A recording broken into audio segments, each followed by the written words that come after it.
Welcome to Down in the Den After Dark, aka AD Live, and it's your boy Mars, aka Marlon Beardo, the Bearded Weirdo, the Stella Rosa Casanova, the Great Wonder, and the Shud Knight of this podcast game. And I want to wish everybody, all of the den mates, a very happy holiday season. We're grinding in before Thanksgiving, but we had to give you that quality content. The rest of the guys are with their families, but they will be coming in a little bit later because they have questions and we're doing something a little special for you guys. We're doing something, we're going the extra mile. Most of our fan base are the ladies. So, ladies, I have a holiday treat for you. I have a woman who has written a book, a step by step booklet for you to get, as Biggie would say. A book that I believe is going to change the world and cause peace and harmony across the land. The one, the only JCMinx. JC, how are you doing today? How are you doing this evening? Are you ready to rock with us tonight? Absolutely. Good evening. Thank you so much, Sean, for having me. I'm looking forward to our discussion.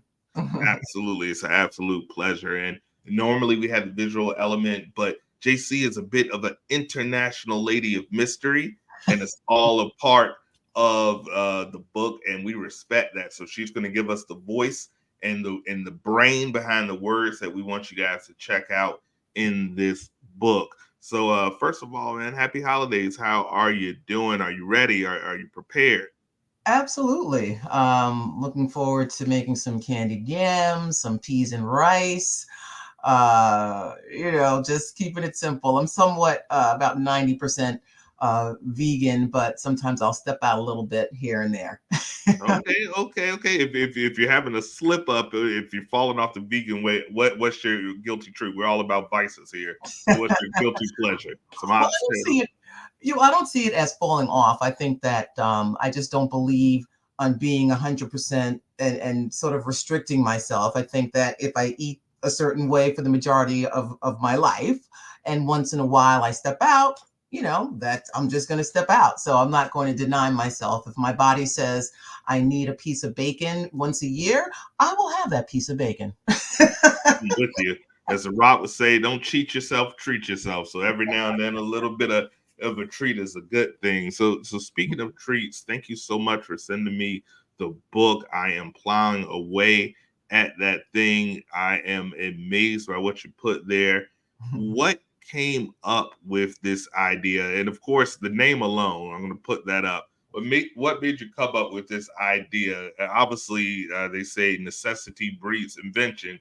What did this come from? Tell us a little bit about that. Sure. Well, first of all, I worked in one of the most male dominated industries on the planet, which was Wall Street. And so I had so many clients, 99% of my clients were men. And I had very close relationships with them. So they would open up about their personal lives. And I started to notice a pattern that there was always complaints about either their girlfriends or their wives. And their complaint was, yo, they're not giving me the pussy. They're just not. And they felt that at the beginning of the relationship, oh, hanging from chandeliers, doing this. And then all of a sudden, once they got married or after the literal honeymoon was over, then all of a sudden it was like a ration. And so you had a lot of men who were very, very frustrated, and they didn't seem that their wives or girlfriends really understood their needs. Well, I mean, that definitely sounds like a tale as old of time, whole tradition. I always say, oh, once you get married, that's the end of the sex life, and you can go online and you can find a ton of articles about sexless marriages and relationships. And I've always thought, personally, even from my own experience, that you're absolutely right. And it seems when the relationship is fresh and it started, oh, it's every day is an adventure. It can never happen enough. And then once you get that comfortableness, it seems like things just get, as you mentioned, ration out. So this book, obviously, it's a guide. So with any guide, it comes a little bit of research. Tell us a little bit about some of the research that you came uh, together to put this somewhat manual to keep the relationship and keeping your man faithful, which is the biggest complaint. I can't find a faithful man. It's like man cracked the code here. Exactly. Well, I think, well, first of all, I read quite a bit. And I remember years ago, I read a book called His Needs, Her Needs by William F. Harley. And he really described the hierarchical needs of men and women. And this is, I think, one of the most important facets to actually either male or female satisfying each other, which is, okay, what are your needs? Now, we are generalizing because everybody's needs are not exactly the same. But in general, if you look at, let's say, the top three for women, typically it's affection, conversation, honesty, and openness. And for men, it's sexual fulfillment, recreational companionship, attractiveness of spouse, right? There are other ones. You can always find anomalies. But the bottom line is many women do not really understand how important that number one need is, which is sex. And that is the problem. And I think many times men are a little hesitant to really explain that to their woman because they don't want the woman thinking, what am I, just an animal? What am I, just a vessel? What am I, just a hole? You know, and it's not about that. It's about the needs and understanding that and addressing it. So I think that, you know, a lot of the research that I've done, many of the books that I've read, it really does have a lot to do with figuring out what are the needs of your man. And most often sex is going to be number one. Would you concur? Yeah, no, I can say as I've grown older, my patience has grown as well. Sometimes a good nap over a good lay in the sack. Sometimes you know, a lot of times people say, "Oh, this is better than sex." You get in the 40s like me, and sometimes a good nap is right up there. But no, I agree. You know, I am. We talk about the show. Several of the castmates are either married, have been married, or divorced, or in a long-term relationship. So the After Dark show became a place where we want men and women to be able to kind of openly share their thoughts about sex, relationships, life, financing, what's going on. It's a place, a safe space.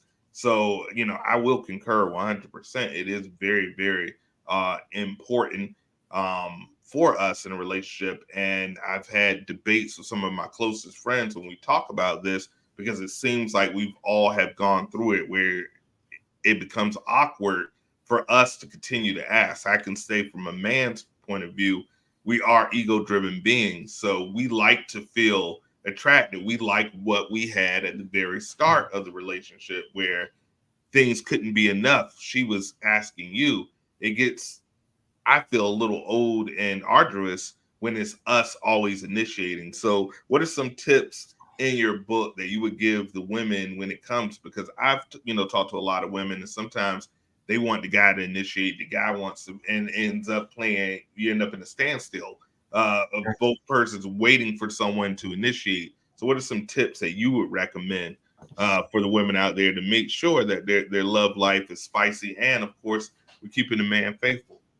Well, I think number one, we need to take a step back in regards to the division of labor. Think about this. Many people who are married have children, many who are not married. So you have this whole family unit, and most often it's the woman who's doing most of the work. Facts, you know, I don't care how many times they want mommy or et cetera, et cetera. So you have all of this work that the majority, the woman in many cases is working outside of the home. And then when she gets home, she's dealing with her children and everything else. And so in terms of the division of labor, most often women are doing most of the work, which means that they're going to be tired, right? So the first thing that has to happen is to figure out what has to be done in that house, right? Because if it's a team, you know, you have to figure, okay, what am I doing here and there? And now when you figure out exactly what has to be done and you divide that labor, then there will probably be a lot more energy for the woman to participate. And I think that's a very, very big facet. It's like, I don't have time for that. You know, I'm tired, etc. Well, then you know what? You need to put in the work so that I can service you. So I think that's a very big part of it. But I think the main thing is to ask, you know, your partner, listen, you know, what do you need to feel satisfied? And don't be bashful about it, but tell me exactly, if you had your druthers, how many days a week would you want to have sex? And what type of sex? Now, the good thing is there are so many different ways that you can satisfy, whether it's a blowjob, whether it's a hand job. There are a lot of things you can do. It doesn't always have to be actually, missionary position, etc. There's a lot of varieties of ways that you can satisfy each other, but specifically we're talking about men. So I think the main thing is figuring out, and there's a chapter called Figuring Out Your Man, right? Because every man is different. You have to figure out, hey, is this a number one kind of guy where basically he needs it, every single day, 7 days a week? Okay, so if that's the case, you better have a lot of bags in your trick, right? In your tool bag, right? And all that stuff is in the book. Or is he maybe 3 times a week? Or maybe he's just a Saturday night. You have to figure out exactly who you're dealing with. And he has to be honest about what his needs are. Okay. And again, we're never discounting that women have needs, but right now we're really focusing on the man. So once that's figured out, how much sex does he need to feel satisfied, then you can try to, of course, assuage whatever he needs to be done, right? Keeping in mind that he has to be doing his job too in other areas. But at the end of the day, if the sex isn't right, it's just a matter of time. It's just a matter of time before there are problems. I think you're absolutely right with that. And I agree with the work division. I've always felt that it's not a woman's job to make sure the house is clean or the family is fed. It's our job as the team to put that together. So I have one of our special co-hosts on the show. He's going to come in and he wants to ask you a few questions as well. So for all of the people at home, him, my man from Tampa, I want to welcome Kyle Jones to the stage. How you doing today, brother? Hey, what's up, Mars? Hey, how you doing? Hi, how are you? I'm pretty good. So JC, this is one of my co-hosts, and he's celebrating the holidays with the family, but when he heard you were on, he said he had to come and pry your mind. So first, Kyle, give a little bit of your background as far as like relationships, and then go ahead and ask your question to JC. I guess in general, I've been in all types of relationships: long-term, married, one-night stands. I guess everything, and I don't know. So I guess basically, I'm asking, you think sex is the thing that keep a man faithful, or is that like the main aspect of keeping a man faithful? So remember, sex is one facet of a relationship, right? And what we were talking about in terms of the hierarchy of needs, that most men need to have sex on a regular basis. But it's not just about sex when you're thinking about an entire relationship. There is a chapter in my book about ways to enhance your relationship. So first of all, are your goals the same? Are you on the same page financially? Are you on the same page spiritually? I mean, it's a multifaceted thing to have a relationship. The question is, what are your goals? And so in regards to, fulfilling the man, I think that if you have a relationship, you have to basically, if it's a team, you have to figure out what's most important to that team. Now, obviously, there's outliers as well. There's going to be some men that are just going to cheat regardless. You could be giving them, the Zion Williamson sex that he was getting from that porn star that was tattooing face that was going crazy 7 days a week, and they're still going to cheat. Yes. That's obviously an outlier. Absolutely. There was a chapter on chronic cheaters. And as I said, there are going to be some men that no matter what you do, they are going to cheat. And those types of men, I don't think are they're not really, to me, meant for real serious monogamy based relationships. But I'm not sure if I answered your question. What specifically was your question? Because the name of the book, so I was asking, like, was sex the main aspect in keeping a man faithful? Absolutely. Over like financial and everything Absolutely. else. And there's a correlation between the psychological and the physiological. Think about it. If you are being satisfied, and let's say that, and I can speak frankly, I can curse and talk about everything I can on the show. We're after dark. Okay. So if you think about it, after a man ejaculates, right, there is a level of satisfaction. From a physical standpoint, you can only ejaculate so many times in a day, correct? Yep. I wish our co-host Short Man was here. He might have opinion on that. You can only ejaculate but so many times in a day. So let's just say that, in the morning, your wife or your girlfriend, you had sex, and then in the middle of the day, and then let's say you've done it like you've ejaculated 3 times in one day, and then your boys call you, hey, let's go to the strip club, whatever. Do you think that you're going to be on edge as much if versus you ejaculating or not? Isn't that going to make a difference? Yeah, I mean, I can't speak with all men, but I can speak for this man. I'm probably once a day, and I'm good. I'm 43, so yeah, you get me once a day, and I'm good.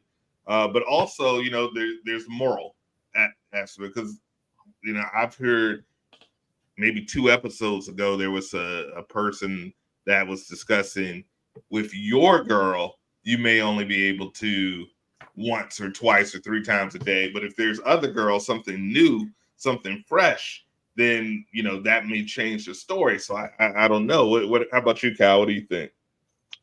Okay, so I get the point that she's saying, and it's a great point. I think she's right. But wouldn't you feel like you're kind of, I wouldn't say forcing that person to be faithful. They're not even doing it by choice. You just drain them.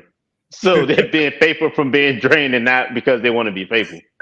Well, I think the reality is when you're with the same person over and over again, you have to spice things up. You can't do the same thing the same way every single time, right? Mm-hmm. And it's very difficult to be monogamous with. Nobody said it's easy, but if you're not constantly dating your partner, if you're not finding different things to do, different places to have sex, different countries to have sex, well, different types of things, which again are in my book, it's going to get boring. Right? So you have to, if you're committed, you have to find ways to spice up the relationship. But my point was really that just physically, if you're physically spent, I even put in there, like if I had, sex 5 times in a day, and then Jason Momoa came in the room, well, no, actually, no, I guess I would find the energy. But, but the reality is that, physically you're only able to do but so much. And there is a correlation between the drive and what happens with you in terms of ejaculating. Yeah. Yeah.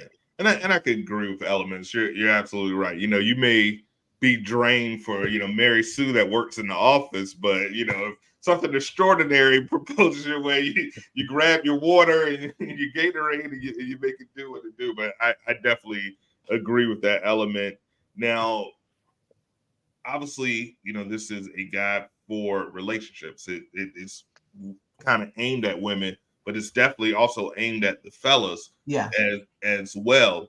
Now, I can agree with you the element of, just the physiological aspect, that's facts. There's only so much that you can do in 24 hours. But also you mentioned, the types of sex, because I've always said I'm not a fan of lazy sex. If you're doing it just because it's exactly. been a while, you know what I mean? I'm not a fan of that. I'd rather just, before they took away YouPorn, I'd rather just watch some YouPorn if that's going to be the case, or Pornhub. But what do you break down? And it sounds like, to me, communication is key before you get into this monogamous relationship. It's really having that conversation with your partner. Do you find a lot of relationships even have that relationship on what standard I should be setting getting into this thing? I don't think most people have that conversation. And it's very, very important to say, listen, how many times do you typically feel comfortable, every day, or et cetera? That those conversations have to be had. Also, in the book, I talk about the fact that you have to be very clear about what constitutes cheating, right? You going out to lunch with that coworker, you're having a great relationship, etc. Is that considered cheating? You texting somebody, some flirting with someone else, is that cheating? A lot of it is really sitting down and having a conversation. So a communication, it sounds corny, but it is the key to really figuring out, what each party's needs are. Yeah. and that's a really, really good point. Because you'll have some people like Bill Clinton, technically he gets really cool. And I did not have sex with that woman, that type of guy. And then I think for us, anything is cheating. Oh, he liked your picture 3 times. Guys are a little bit more. I don't know. What do you think, Cal? I'm just thinking for about. We get into the emotions of it, I think, more than women actually do. I agree with that. You talk about in terms of like if a guy like your woman's picture, then vice versa. Yeah, I'm like, for us, if we find out, you've been talking to that dude at work, like we get mad if a girl's laughing at our friend's jokes too hard. Like, all right, he ain't that funny. He ain't gonna stand up work at the UPS. He ain't that funny. That guys tend to be, in my opinion. But I also feel I've seen my fair share of jealousy with women too. Yeah. So I think when it comes to jealousy, but I think with guys, because we know that your male friend is not really a friend. We've already talked about that on another episode. Like he's just waiting for the moment for your defenses. And I think that's why with guys, we're a little bit more suspicious if you have a guy friend. With women can really have think they have a guy friend, but that might be a whole nother conversation. What do you think, JC? Well, I used to think that, men and women could be friends. But I had a situation where I knew somebody for many, many years. We were just friends, and I was seeing somebody for quite some time. And then when I broke up with my boyfriend at the time, literally, it must have been like a week or 2 later, he was trying to get with me. And I was like, what? I thought this was my friend. So that whole Harry met Sally, is it possible to be, completely platonic? I think that I hate to say it, but there's always that little thing inside that a man is going to try. I don't think all, but I think the majority, because it's happened to me. And I used to be like, no, we can be friends. Oh, no. You know what? Nah. I see. All right. But She's wise, Kyle. She's wild. That's what we were saying. So for those that think men can be friends, I think they can. Because did you act on it when they asked you? Did you act on it? I did not, because I was very disappointed, because this was supposed to be one of my boys, and I had no clue.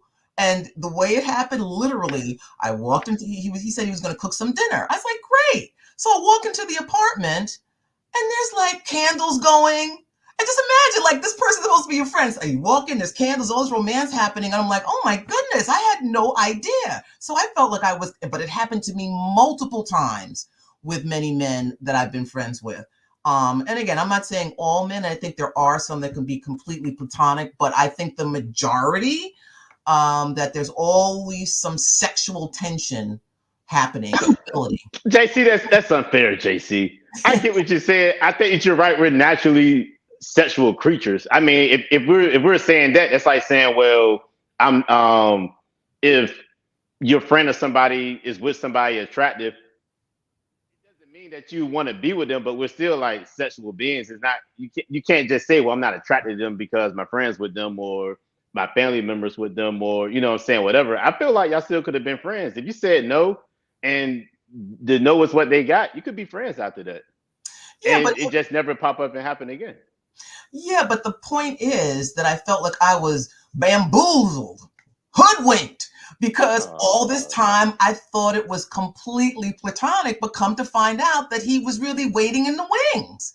And this, I don't want to say it's a form of deception, but I felt duped because I really thought that was just my boy. Yeah.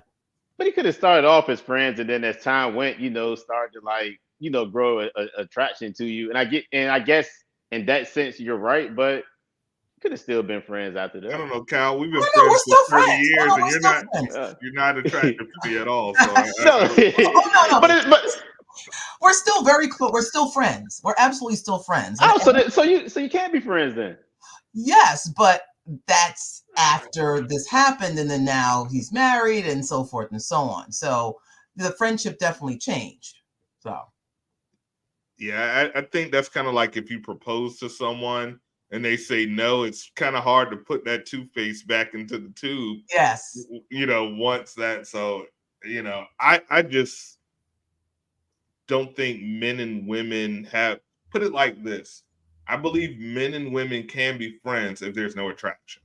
But if there's any attraction by either part, I Mm-hmm. think if and the opportunity, and when and the opportunity, I mean, maybe both single, right place, right time, maybe a little bit of drink or so, that there's that danger there. But that's just from my experience. Once again, I don't want to generalize any gender or anything saying that we all, but for the majority, I think it's comfortable that it's a tough tale. I don't see too many girl and guy friends, except in the movies, that have been friends for 30 years, that nothing has happened or not one of them have at least broached the conversation of being more than friends. Yeah, and alcohol is a difference maker. Everybody starts to look better when you have a little bit more alcohol in your system, right? And then sometimes you're saying things, the truth serum, it comes out and things happen. And that's also how many men get caught out there cheating, is because they're drinking and they're around somebody they're attracted to, and one thing leads to another. So, yeah. Now, you talked a lot of the woman and Mm-hmm. her part and making sure, as it says in this eloquently created chart on the screen, feed them, blank them, and we can't curse. I just don't say the word that much, and and give them the remote. In Mm-hmm. many ways, can be a happy man, but there's a lot of other elements that we can say from the relationship, and it's about you talk about labor sharing. I think as men, at least real men, we have a lot on our plate that can cause stress, and sometimes that person that you love, you'll die for and kill for, that is your heart, sometimes they can just be annoying sometimes, or just like seeing them every day, and sometimes your eyes start to wander. You talked about keeping a man faithful, but is one of those elements, how far are we talking about expanding? Maybe keeping him faithful is a new level of faithfulness. Maybe he needs to see someone else, or maybe you can. I have friends that I won't name that have like expanded what they consider a normal sex life. They brought other people into that. Do you touch anything on that in your book? Because that's still a level of monogamy, I would say. If you're both aware of this, we've had some episodes about open relationships. What's your stance on that? Yeah, so there's a chapter in the book on swinging clubs and group sex. And I actually discourage it because once you go down that road, it's very difficult to turn back. And so, I had a situation years ago where I was dating someone, and I'm a very curious person. So I wanted to see what went on at these swinging clubs. And so, we went. I didn't participate, but I'm a voyeur, so I watched. But my boyfriend at the time, he really wanted to participate. So as time went on, and we broke up after years, whatever, but he actually became a serial swinger, in the sense that he cannot have a monogamous relationship anymore, because he always wants tutti frutti and strawberry, etc. And I think most men would like that as well. But when you actually bring another person into the relationship, it can complicate things. And if you want to take that risk, just know that you're taking a very big, very, very big risk in a relationship. So I usually discourage that, unless you're a certain type of couple where there's not going to be any jealousy, and no one's going to be scared about any health issues and things of that nature. So, but again, this is really focused on people who really want to be monogamous, right? But there are people that do step out, and I would discourage it for those reasons. Yeah. Yeah, I agree. I've said before, my ego isn't strong enough for for me to watch someone just doing something I could never do, and then you have to come back to me. I don't have the ego for it. Kyle, let us share for you guys the link right here. Copy this, and you can get that book. It's available on Amazon, and it's available on Barnes and Noble, correct? That's correct. Mm-hmm. So exactly. Your two favorite book places, please check out that book. Now, what is your ultimate hope of bringing this guide to the world? Because I know ultimately you want to lead to healthy monogamy through couples. And it seems like I definitely feel that's probably not the only factor. I don't even know if it's the major factor in separations or cheating, but it's definitely a huge factor. It's definitely top three. I still think financial stress and parenting and things are right up there. But we're assuming the money is good. We're assuming the family is good. We're just going to talk about the sexual element. Is there, or is it just the couple? What do you think is a healthy amount of times per week, or is it the schedule? For me, maybe I'm old romantic. I don't really want to have it on the chart. Like, all right, 3:00 afternoon delight. I'm more of a let the spur of the moment or the energy lead to where we're going to go. But what do you think is a healthy time for let's say 35 to 40-year-olds roughly times per week? I think it's really subjective. I think there's also a correlation between health, working out. So for example, I've worked out all my life. I'm a triathlete. And when you work out, you have a lot more energy. So if you are actually with someone who is not necessarily as energetic, etc., there typically will be a problem. Some people have health issues. There are a lot of men, especially in the African American community, that are diabetic. And so when you're diabetic, sometimes you have erection issues. So that can be an issue. So I think every single couple has to figure out, again, what they need to be happy. And then in this case, try to fulfill that with each other, recognizing that no, sex isn't absolutely everything, but it needs to be addressed, because if it's not, there are going to be problems that permeate into all areas of the relationship. And that's why it's so important to make sure that each woman gives that man the pussy, okay? Because it's going to be problems. There's an African proverb that says that if a man's, I can say this on the podcast, if a man's not, say it. We're free. Okay, hey. we're free. Okay. If a man's dick is not being sucked on the regular, it's just a matter of time. There's going to be problems. There's going to be problems. Do you know what tribe specifically said that? I do not. But there's a lot of wisdom in that. Yeah. And I can agree. Now, you would ask me what my goal yes. for the book is. Yes. Yes. So, I come from a family where my parents were divorced.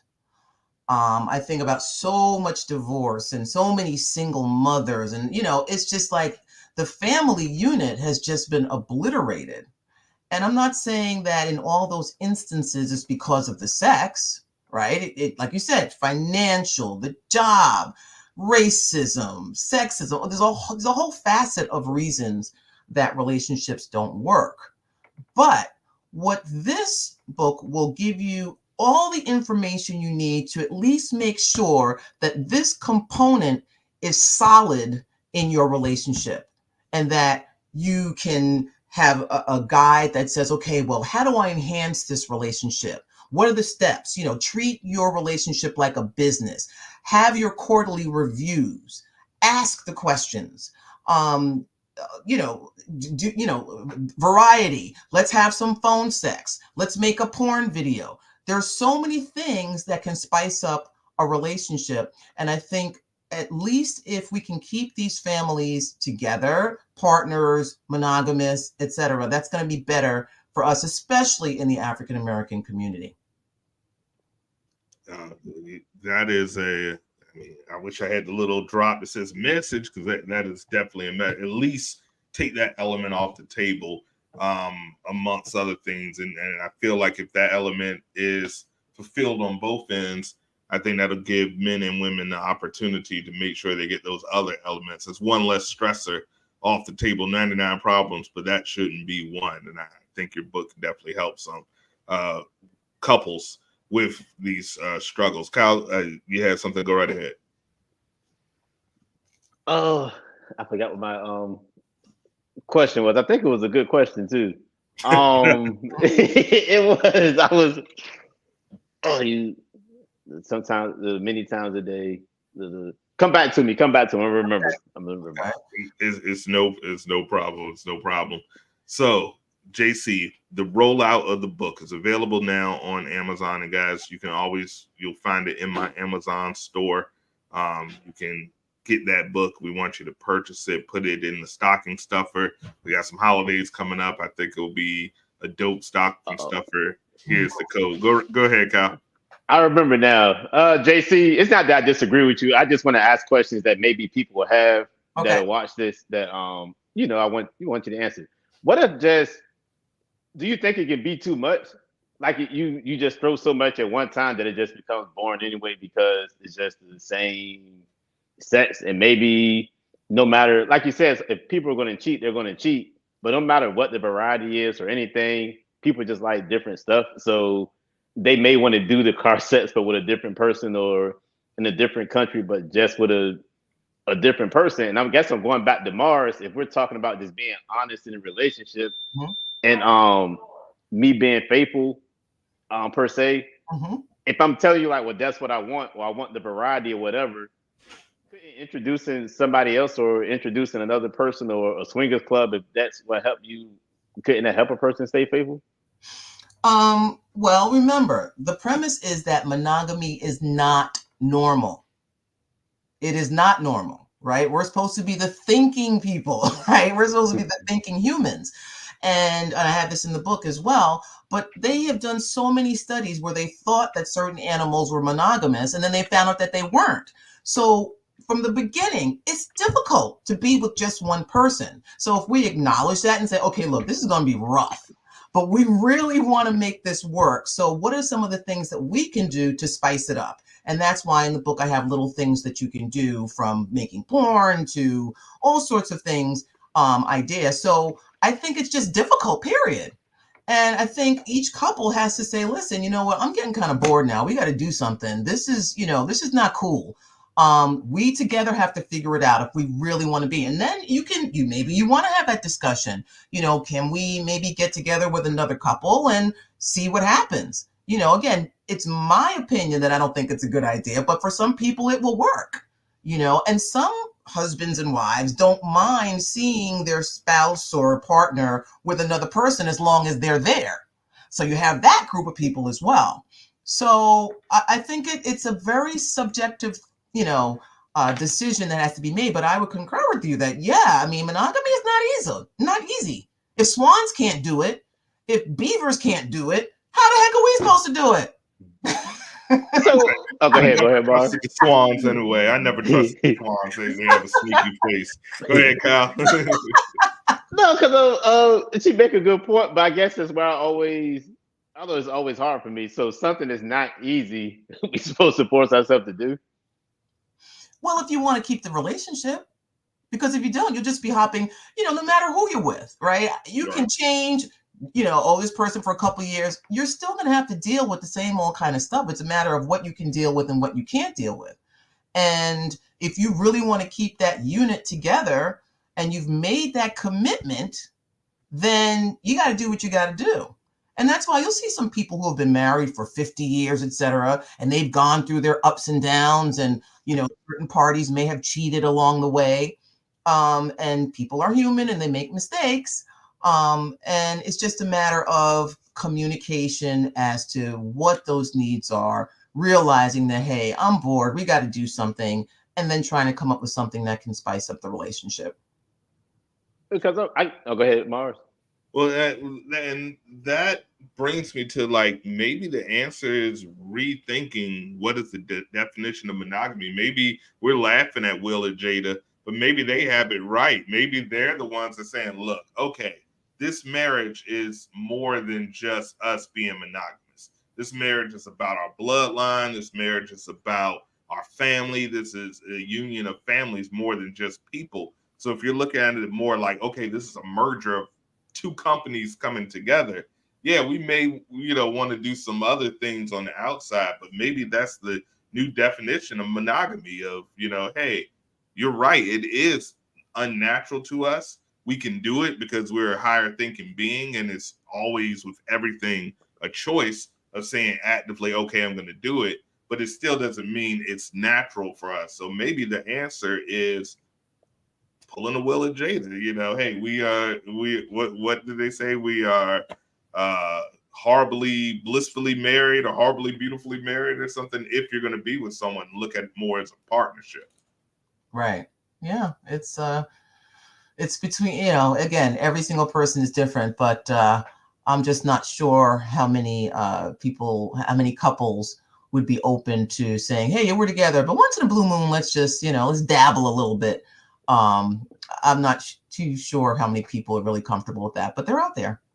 But but the whole thing is that you have to know who you are as a man to say, listen, why am I getting into a monogamous relationship when I know it's not for me? That's the problem.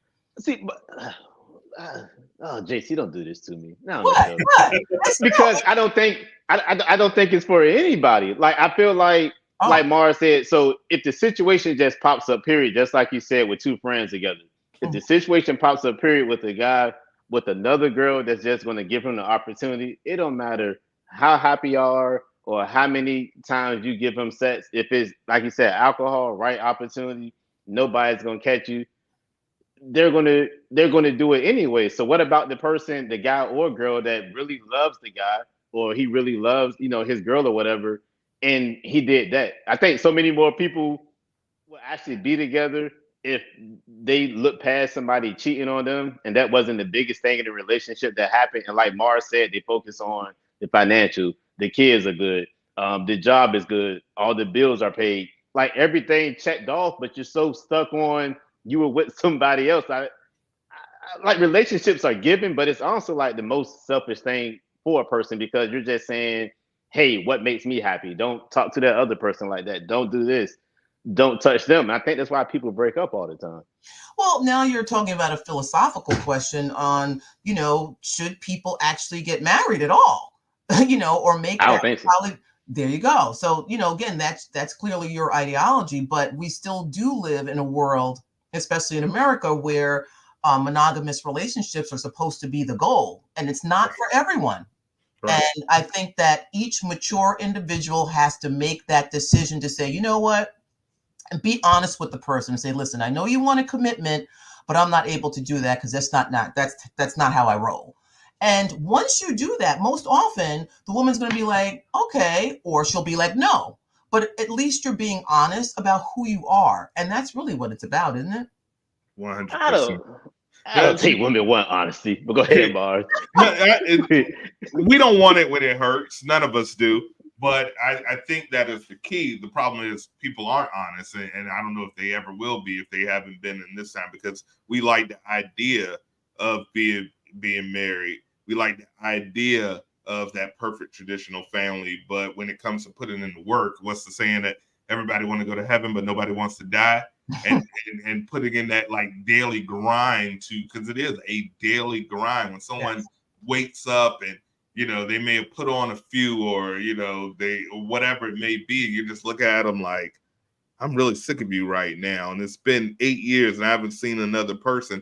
Those thoughts start creeping in your head. It's an active, and we need to be real about that and have that conversation that some days you will wake up, you're not going to be attracted to this person, you're not going to like this person, you're going to wonder how we even became friends. But you also have to go back to what was the whole purpose of that union. Unfortunately, a lot of us don't learn until our third or fourth marriage, and we're like, oh, maybe I wasn't marrying kind. So I've been through it before. I don't know if I ever will want to go through it again as far as marriage is concerned, because I feel sometimes the benefits don't really, so it's a bad deal in some cases, and who would sign a bad deal? Now, one thing we didn't touch on, JC, and I'm really dying to get your thoughts. A lot of women use sex as almost a bargaining chip, as a reward and punishment, almost like a dog getting a treat. If you cut the grass, if you do this, then guess what? There's a Scooby snack for you. But, if you're a bad boy, if you don't do this, or I'm just, sometimes women will be mad at you and don't communicate what they're mad at for. I'm going to hold it away and hold it over your head. What do you think about that, where women use that? I've even heard, women, I think we've all been that. Guess what I got you for Valentine's? That pussy. You're like, well, that's not a gift. I really wanted the DVD of The Wire, but you're giving me this. What do you think about women that use sex as a bargaining chip, as a gift, as the end-all be-all answer to their marital woes? Well, in chapter 19, which is ways to jack up your relationship, I talk about manipulation and the misuse of pussy power, and the pussy trading post, and the bait and pussy switch, and faking orgasms. And then I go into the reality of fatigue. But at the end of the day, it is not right to start off in a relationship, having so much sex, and then as soon as you get that ring, then all of a sudden you're not giving it up the way you used to. And that's not fair, because you are, setting a precedent that is not real, and it's not fair. And I don't think that a lot of women do that. Oh, well, now I got him, but it's not just got him. You have to be able to maintain that relationship. So I think when you first get into a relationship, you're going to have a lot more sex than you normally would, right? Things will sort of settle in a little bit, but it is true that many women do, bait and pussy switch, and I think that it's not fair. And I think that also on the male side, there are certain things that he has done at the beginning of the relationship, which he's no longer doing. But, specifically in terms of sex, yeah, I think that it can be used. Well, if you don't give me this, then you're not getting any this week. And I think it's a horrible thing, because if you're supposed to be monogamous, you're depending on this person, because with exclusivity comes responsibility. So that, in this case, the woman needs to, basically service her man. What are you going to say, Cal? Or is she just, tired of the penis? Like, this conversation can go the other way too. Like, we get so wrapped up into, is the guy tired of the girl or giving it up? Like, maybe, like, women are not supposed to want anything new, so they're just, withhold it to themselves than, to actually say that they want to, like, try another guy. So maybe they're tired of the sex too. So, you get it less and less.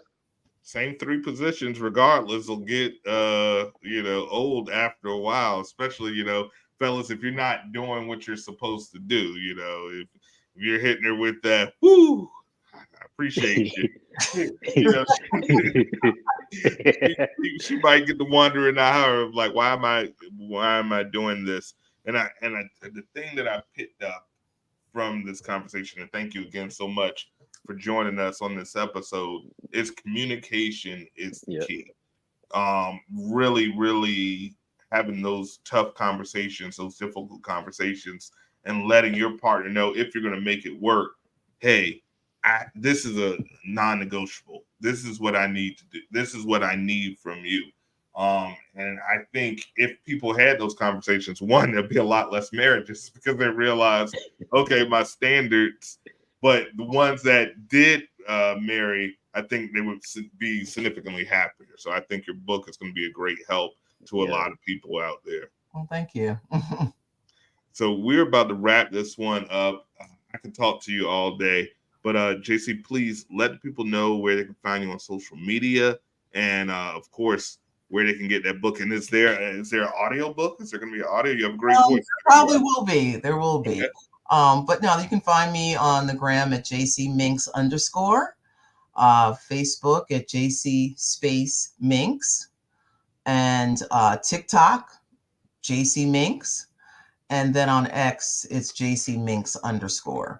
So, thank you, so much for having me and having me and us to have this conversation, because I think it's very controversial and there's so many different ideas about it. But at the end of the day, I think that, if you're doing the right thing, most often he's not going to stray. I think you're right. And here's the link again, guys. Please put that in. That'll get you right over there. Pick up a book and let her know that the good folks at Down in the Den sent you on over there. And thank you, Nikki. Thank you. We appreciate you for always tuning in. So, guys, please do us a favor. Go on over and follow JC over on her gram. Let her know that you saw her here. Go ahead and get a copy of the book for it's marriage time, I think, or is that spring? I think spring is marriage time. So if you got some people, friends that are getting married, get them a copy of this book. It might save you from going to a divorce party in a few years. Absolutely. So we appreciate you again. For your boy Mars, for Kyle Jones, for the rest of the After Dark crew, we thank you guys for tuning in. I want you guys to get fat, have some turkey, and then have some sex. Maybe some sex while you're having the turkey. Spice it up. It's the holiday time. But we appreciate you guys for tuning in. Okay, take care now. Bye-bye. Thank you. Bye-bye. Bye.